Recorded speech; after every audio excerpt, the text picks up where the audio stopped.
The fog rolled in from the Bristol Channel on a November morning in 1942, thick and cold, wrapping itself around the docks like something alive. The transport ships appeared first as hottos, then as steel hulls cutting through the mist, their decks crowded with men in olive drab uniforms who had crossed an ocean to fight a war that wasn't quite theirs. Among them stood Sergeant James Hawley of the 320th Balloon Battalion, a carpenterson from Birmingham, Alabama. Ho had never seen anything like the stone buildings rising from the English shoreline, ancient and smoke-stained and somehow still standing despite the German bombs that fell from the sky most nights. He watched the white cliffs russet into gray water and thought of the last thing his mother had said to him before he boarded the train in Alabama. "Don't forget who you are over there." As if he could, as if the segregated train cars and the white-sandy water fountains and the separate barracks on the military base hadn't already burned that lesson into his skin. But now, stepping onto British soil with 200 other black soldiers, James felt something shift in the air around him. The British dock workers stared, certainly, but not with the particular kind of hatred he knew from home. They stared with curiosity, with something that might have been welcome. "Blimey," one of them muttered to another, loud enough to carry, "but they didn't tell us they were sending colored lads." Few words hung there, suspended in the salt air, and James tensed instinctively, waiting for what always came next. But a dock worker just shrugged and went back to unloading crates, as if the color of the arriving soldiers was merely a fact, not a problem requiring immediate action.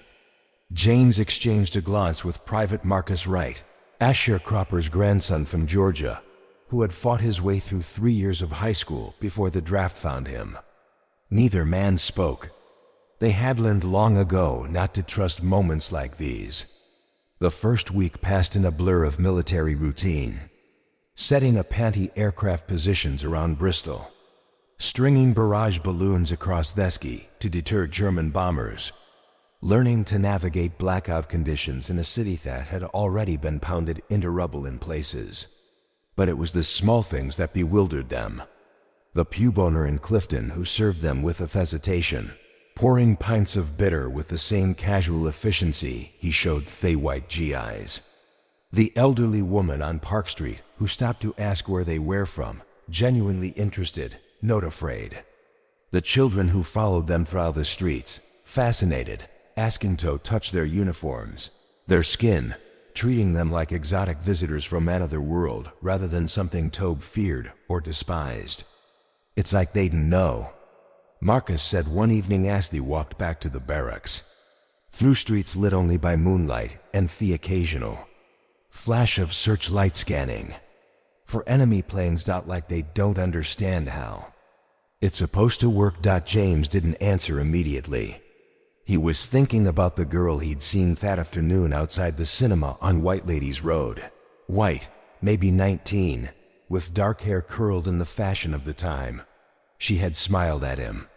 Actually smiled, not the tight-lipped grimace of white women back home who looked at black men as if they were a species of dangerous animal. Just smiled like he was a person, like his presence didn't require an immediate crossing to the other city of the street. "Maybe they don't," James said finally. "Maybe that's the problem." The problem, as it turned out, was exactly that. Within days of the first black units arriving, American military police began patrolling the streets of Bristol and Bath, Liverpool and London, wherever black soldiers were stationed. They carried clubs and wore armbands and acted as if British soil was just an extension of Alabama or Mississippi, as if Jim Crow had jurisdiction across the Atlantic. They tried to establish separate pubs for black and white soldiers. They pressured British pub owners to refuse service to Black GIs. They threatened British women danced with black soldiers at the social events organized by the local Red Cross. And the British, to the astonishment of the Americans, refused. The mayor of Bristol issued a statement that made its way through the barracks within hours. British establishments will serve any Allied soldier, regardless of race. The pub owners in Bath put up signs.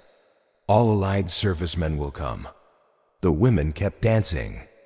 The military police kept trying to enforce rules that didn't exist in British law, and British authorities kept quietly, firmly pushing back. James heard the stories from soldiers in other units. A white MP in Liverpool tried to drag a black soldier out of a dance hall, and the British bouncers threw the MP out instead. In a village outside London, American officers tried to organize separate recreational lassity, and the local council refused to cooperate, stating that segregation was not the British way. In Bath, at a social club organized specifically for Black GIs, white American officers showed up to shut it down and found themselves politely but firmly escorted out by British military police. It was strange warfare, this not fought with guns, but with social codes, with the simple act of treating people as human beings becoming a form of resistance. James found himself in the middle of a cold December evening when he and Marcus went to a dance at the Collalston Hall in Bristol. The ballroom was packed with soldiers, most of them black and young British women in their best dresses, tired from factory work or nursing shifts, but determined to have a night of normality in a world gone mad with war. The band was playing Glenn Miller, something upbeat and American, and the floor was full of couples moving together in the dim light. James stood against the wall, watching, not quite believing he was allowed to be here. A blonde girl in a green dress approached him, her hand extended. "You going toastin' there all night then?" Her accent was thick Bristol, vowels flattened and consonants dropped. James looked at her hand, at her face. Open, friendly, with no trace of fear or disgust. He took her hand and let her lead him onto the dance floor. And for 3 minutes, he danced with a white woman in public, and no one screamed. No one called the police. No one appeared from the shadows with a rope and a tree. When the song ended, she thanked him and disappeared back into the crowd.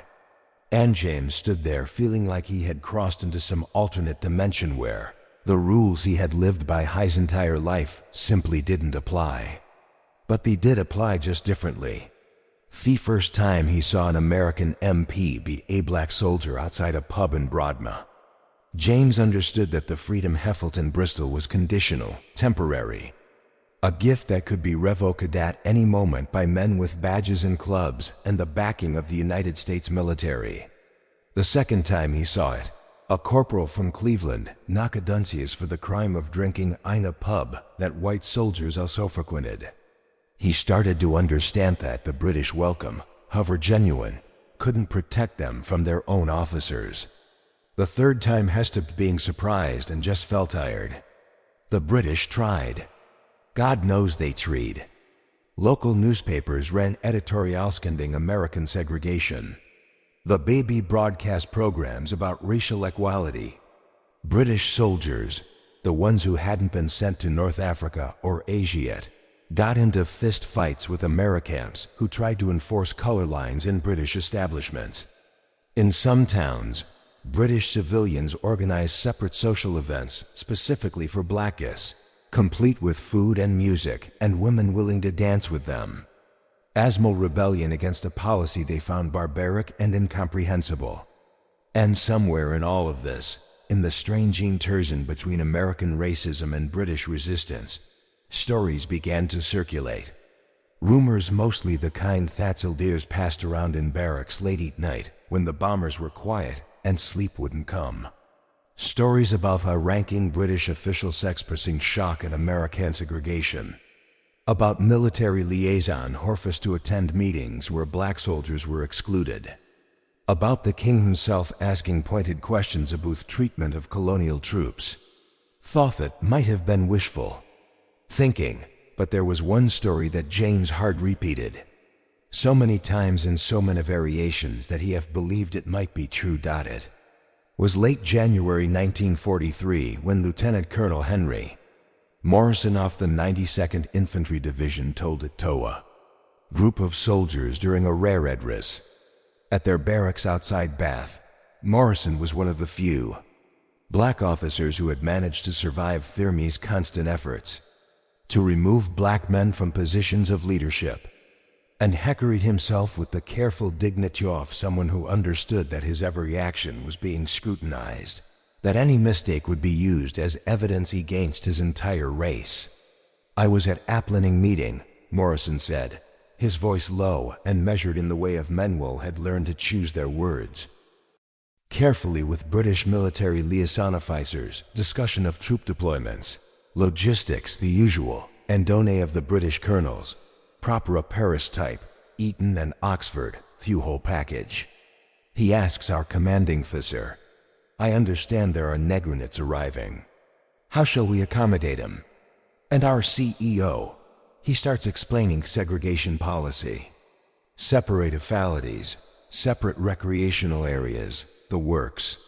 Morrison paused, looking out at the sea of black faces watching him in the dim barracks light.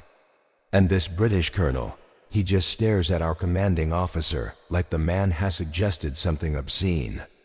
Doesn't raise his voice, just says very quietly, "That won't be possible on British soil. His Majesty's government does not recognize such distinctions." Our CO starts to argue and the British colonel cuts him off. Says the matter has been discussed at the highest levels. Says when Her Majesty the Queen was informed that American Negro troops would be arriving in England, she asked to be assured they would be treated with the same respect as any Allied servicemen, not less, not separately. The same. The barracks were silent except for the distant rumble of thunder or bombs. Impossible to tell which anymore. "I don't know if that's the exact quote," Morrison continued. "Don't know if those were her precise words, but the message was clear enough, and it came from high now up the chain, that even our brass had to pretend to listen." James lay in his bunk that night, listening to theater soldiers breathe in the darkness, and thought about what it meant that a British queen, a woman he would never meet, whose world was so far removed from his, that they might as well have been different species, had apparently spun a few words in his defense, or in defense of men like him. It didn't change anything really. The American MEPs would still enforce segregation wherever he could. The military would still treat black soldiers as inferior. When the war ended, if he survived, James will go back to Alabama, where drinking from the wrong water fountain could get them killed. But for a moment, in a cold barracks in England, in the middle of a war that was consuming the world, thus a few words, real or imagined, precisely quoted or embellished through countless reclings, mattered. They suggested that somewhere in the machinery of power and privilege, someone had looked at the situation and said, "This is wrong." Not that it was impolite, not that it was unfortunate, that it was wrong. The next morning brought news that the 92nd and Infantry Division would be shipping out of Italy within the month. The barrage balloon units would stay in Britain, still needed to defend against German bombers that came less frequently now, but still came. James and Marcus spent their days working the anti-aircraft positions and their nights in Bristol pubs, dancing with British girls who didn't seem to understand what a revolutionary act that was, drinking beer with dock workers who couldn't fathom why American soldiers would refuse to serve alongside their black compatriots. And when the MPs showed up, which they did regularly, predictably, the British would shake their heads and mutter about American barbarism. And the black soldiers would go back to their segregated barracks and remember that his temporary freedom was just that, temporary. James saw the Queen Motherance, though he didn't know it was her at the time. It was March of 1943, and she was visiting a military hospital in Bristol, where wounded soldiers from North Africa were being treated. James Unnett had been assigned to provide additional security, and he stood at attention outside the building as shephist. A small woman in a dark coat and surrounded by military officials and hospital administrators. She stopped to speak with someone, and for just a moment her gaze swept across the black soldiers standing guard. Her expression didn't change. She didn't smile or nod or acknowledge them in any particular way. She simply looked at them the same way she looked at the white soldiers, standing nearby as men in uniform doing their duty, worthy of some basic respect and recognition. It was such a small thing, such a minormament in the vast machinery of war and politics and social change. But James remembered it years later when he was back in Alabama, working as a carpenter like his father before him, living under the same Jim Crow laws that had defined his childhood. He remembered that in England for a few months he had been treated like a human being, not very well, not by everyone, not even consistently, but enough to know what it felt like. Enough to understand that the system he lived under wasn't natural or inevitable, just enforced. The war ended. The soldiers went home. The British went back to their bombed cities and their rationing and their slow coverage. The temporary alien set us all into memory and photographs and stories passed down through generations. But in Bristol and Bath, in Liverpool and London, in the small villages where Black American soldiers had been stationed, people remembered that the elderly women remembered dancing with young men from Alabama and Georgia and Mississippi. Boys who moved differently than British boys carried themselves with a strange mixture of confidence and caution that spoke to experiences the British couldn't quite comprehend. The Pewboners remembered the American aim upstream to enforce rules that had no place on British soil and the quiet satisfaction of refusing. The children who had followed black soldiers through the streets remembered being treated with kindness by men who had every reason to be bitter. And the soldiers remembered. They remembered what it felt like to walk into a pub and be served without question, to dance with a woman who chose them freely without fear of violence or social ostracism, to be seen, however briefly, as something other than the color of their skin. They remembered, and they came home changed, not fixed. The racism that had defined their lives before the war was waiting for them, unchanged when they returned, but changed in the sense that they now knew with absolute certainty that fueled didn't have to be the way it was, that somewhere, for a brief moment in history, things had been different. And if they had been different once, they could be different again. Whether the Queen had actually said those words, whether she had asked to be assured that Black American soldiers would be treated with respect and dignity, James never knew for certain. The story existed in that liminal space between fact and hope, repeated and embellished and passed down until it became part of the mythology of that strange time when black soldiers crossed the ocean and found in a bomb-damaged island nation a glimpse of freedom they were supposedly fighting for. But true or not, precisely quoted or imagined, the story matter base, it suggested that power could be used for something other than oppression. That privilege could be leveraged for justice rather than maintenance of hierarchy. That in the vast grinding machinery of war and racism and empire, individual voices, even voices from the highest levels of society, could still say, no, not here, not on our soil, not to these men. And for soldiers who had spent their entire lives being told they were worth less than other people, that their humanity was somehow questionable, that their basic dignity was subject to debate and majority vote and local custom. For those men, the idea that someone with real power had spoken in their defense, however briefly, however conditionally, was something worth believing in. Even if it changed nothing in the end, even if they went back to the same segregate world they had left, even if the temporary freedom of England dissolved like morning fog when the transport ships carried them home, at least they knew. At least they had seen. At least they could tell their children for a few months in 1943, in a country that wasn't tours, we were treated like men. And that in the end was its own kind of victory.